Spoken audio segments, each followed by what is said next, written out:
to the world of Terramentia. We're happy to have you. Today's discussion is going to be on the Reaver class, a class that has the highest amount of starting health in the game. And they do damage when they're at lower amounts of health, but they also can do higher damage through their Fury, Pain is Power, and Blood Rage. So before we get into it, please go follow us. I'll leave a link below for our Kickstarter. It starts September 14th. The pre-launch page is live. And look for us at FanX if you're in the Salt Lake City area, September 21st to the 23rd. We'll be happy to talk to you about all things Terramentia at our booth, where we'll have a variety of posters, stickers, and some demo books for people to take a look at. Okay, so let's get started with the class that originated in the desert Sea of Hope, where no hope lies, with the humanoid races, the Tribal Mortals and Terra Mortals. Reaver traditions are upheld by Kreger Bloodsworn, keeping their strengths alive as one of the most formidable warriors in all of Terramentia. Level 1 Reaver. The base health is 14 plus vitality. This is the highest starting amount of vitality for a class in the game. You gain +2 to Spirit, gain a two-handed weapon specialization, pick 3 abilities, and your class attribute is Strength and will also be used to calculate your willpower. Reavers prefer little restrictions in battle. You may only choose armor specializations with a defense rating of 2 or less. This does not apply to shield specializations. Level 2 is when the Reaver gains Fury 1. Twice per day, add your Fortitude as damage to a successful weapon attack you have made. This means that adding points into your life force and vitality can also boost your damage, as well as your tankiness, so it has double benefit. Level 3, you gain the Calm Between Battle. Once per day you can rest to regain up to 2 Spirit and an amount of D6 equal to your Fortitude in health.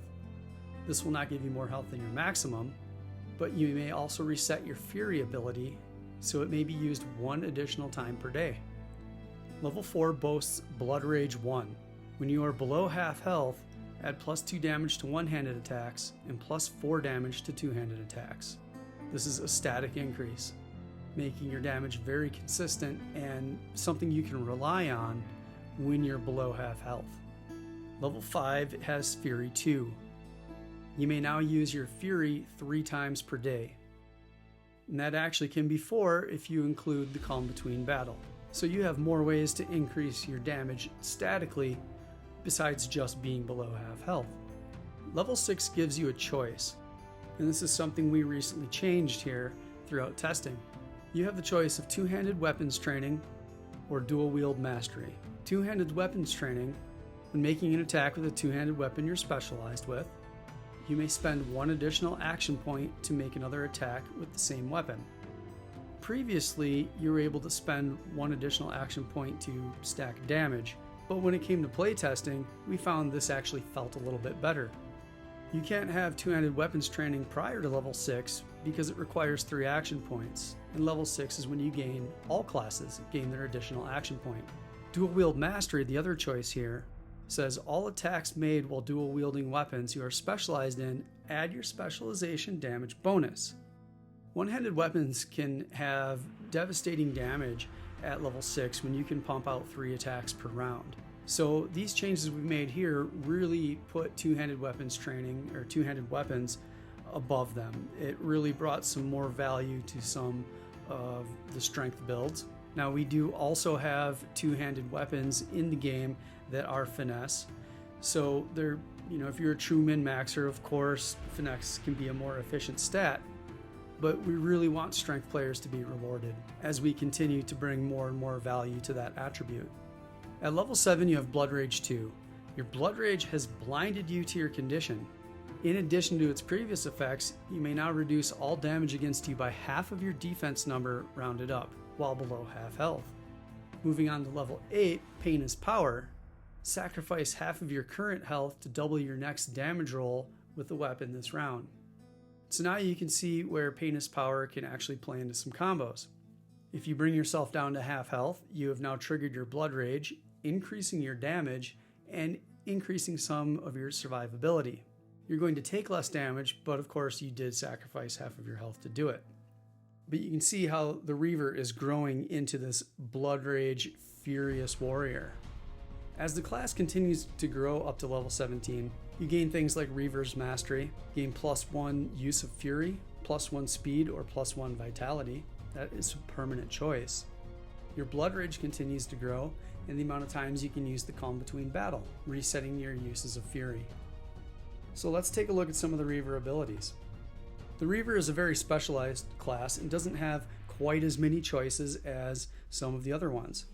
However, the choices you make here can be very impactful. One thing we're playing around with, so some of these role-playing options can be picked over some of the damage options. Level 1 has Reaver training. Reavers have fought the Red Draconum over and over throughout history on the Colossal Assault Rise. Permanently gain +3 to hit with weapon attacks against Red Draconum. This is a passive you can just pick up. Ravaged Survivalist.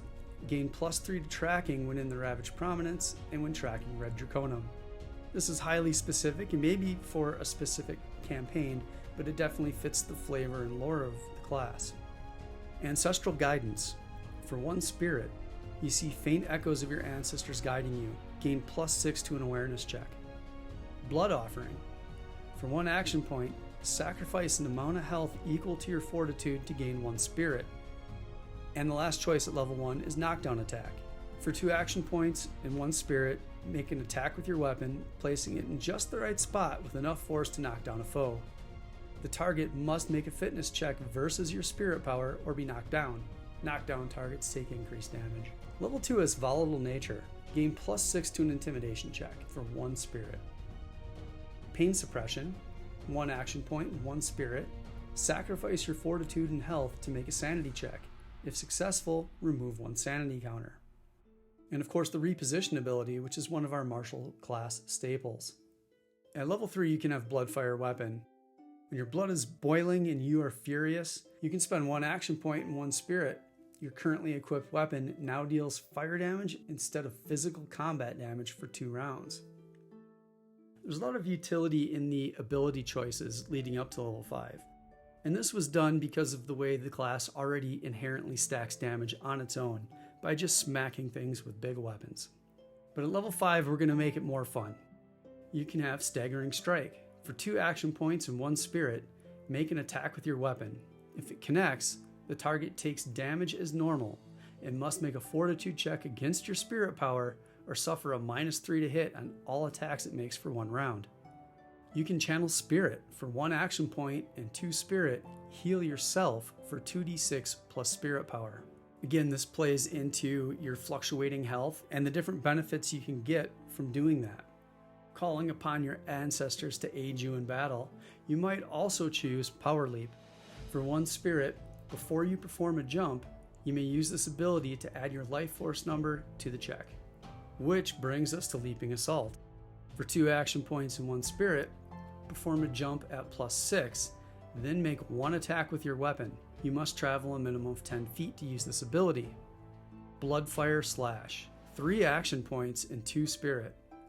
This is a high cost with great benefit. Attack 2 targets that are adjacent to you in melee combat or adjacent to each other if using a ranged weapon. Your weapon deals fire damage for this ability. Other abilities along the way are Hardened Blood, Flaming Skin, Kinship, Pommel Strike, Hulking Force, and Outnumbered. Outnumber is one of my favorites. For 3 action points and 2 spirit, when your Blood Rage is active, violently swing your weapon in a circle with enough force to knock everyone adjacent to you back 10 feet. To resist this effect, targets must succeed at a fitness or prowess check versus your spirit power. And then to stack even more damage on this class, at level 17 we have Bloody Howl. For 2 spirit, when your Blood Rage is triggered for the first time in combat, let out a deafening roar. All adjacent to you suffer your fortitude in combat damage. The Reaver is a simple class that does what it does very, very well. So if you want to rage out and make your blood shamans, your wise ones of your tribe and your clan happy, this is the class for you.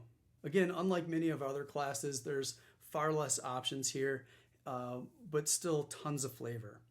We're still working on bringing a few different abilities and adding to some of these martial classes that maybe would like a few more choices, because there's no reason for a martial class to be boring. It needs to be fun, and honestly, people like having choices. The Reaver feels great in gameplay already as is, but we don't want to hold people back. We want to let people thrive. So if we can add in even more, we certainly will, and we are. Thanks again for checking out our class discussions. This has been the Reaver. Please follow us. Follow our link in the description below to go to our Kickstarter. September 14th is when it goes live. There's a pre-launch page ready to go so you can get notified. And visit us at FanX Comic Convention in Salt Lake City, Utah, September 21st to the 23rd. We look forward to seeing you there.